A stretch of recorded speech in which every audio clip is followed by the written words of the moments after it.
Mesdames et messieurs, bonjour et bienvenue à votre émission Langue fourchue. Le mercredi 6 novembre, les Burkinabés apprenaient la terrible nouvelle de l'attaque d'un convoi de la compagnie minière Semafo à l'est du pays. Bilan, une quarantaine de morts. L'attaque la plus meurtrière qu'a connue le Burkina jusque-là. Une énième fois, des voix se sont élevées pour condamner cet acte et dans la foulée, un deuil national de 3 jours a été décrété par le président du Faso. Paix à l'âme des disparus et prompt rétablissement aux blessés.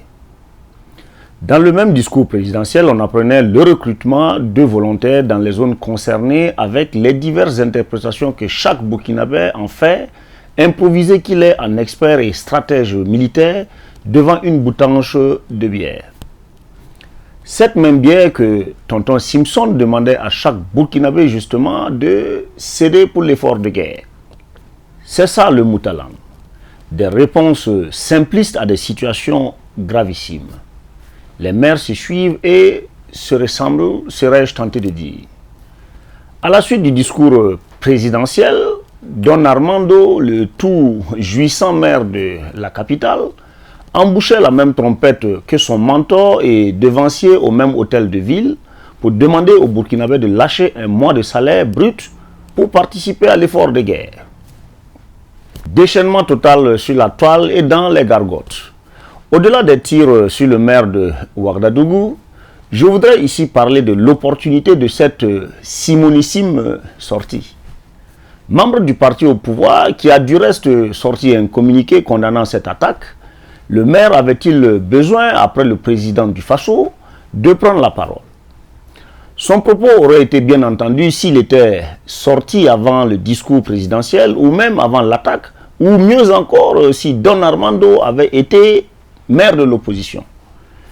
Mais hélas, Don Armando de Ouagadougou pense certainement que le président n'a pas tout dit. Le problème au Moutalan, c'est que tout le monde fait le travail de tout le monde. Quand on doit parler, on ne parle pas, et quand on ne doit pas, on se déchaîne. Je le dis, il y a un nécessaire besoin d'harmoniser la communication au niveau de nos gouvernants. C'est bien de demander aux Burkinabés de participer à l'effort de guerre, mais tout de même donner un mois de salaire brut. Combien gagne un Burkinabé qui a à sa charge souvent pas moins d'une dizaine de personnes? Du reste, avec les temps qui courent, où certains salaires ont été amputés de plus de leur moitié pour fait de grève ou de mouvement d'humeur, que pourrait-on lâcher aussi brutalement? C'est bien que Don Armando demande à ses compatriotes de participer à l'effort de guerre, mais la charité bien ordonnée commençant par soi-même, quelle urgence y avait-il à commander et distribuer des véhicules tout-terrain et des engins de chantier aux arrondissements de la ville de Ouagadougou, dont les maires, à ce que je sache, n'étaient pas piétons? À moins que cela n'ait été fait pour masquer une autre sortie hasardeuse d'un membre de ce même parti au pouvoir sur un certain nombre de moyens roulants commandés pour les structures décentralisées du parti, auquel cas les maires d'arrondissement se frottent les mains. Cette commande n'aurait-elle pas mieux contribué à l'effort de guerre?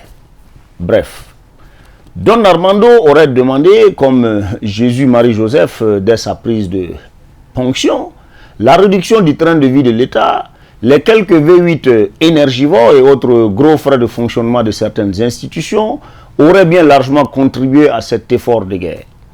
Mais une fois de plus, hélas. Le maire de Ouarda-Label compte grappiller dans les centimes durement gagnés par ses compatriotes. Pendant que j'y pense, de quel effort de guerre parle-t-on même? Parce qu'un rapport récemment paru nous apprend que le département du shérif du Moutalan a eu du mal à absorber et consommer ne serait-ce que la moitié de son budget. Mieux, les institutions défense et sécurité figurent en pole position de la corruption au Moutalan. Bon, harmonisons un peu. Le motus rocus veut recruter des volontaires. Eh bien, le premier est sous son nez. Il n'ira pas yada yada, surtout avec l'équipement dont il jouit. L'homo corticus qui veut que les Burkinabés sacrifient une bière et son bon petit, un salaire mensuel. Comme Haroun Ligdi, fermer les brasseries du Burkina pour remettre tout le monde au travail pour cet effort de guerre. Puisque, comme le dit un tonton, le pays est frelaté. Santé.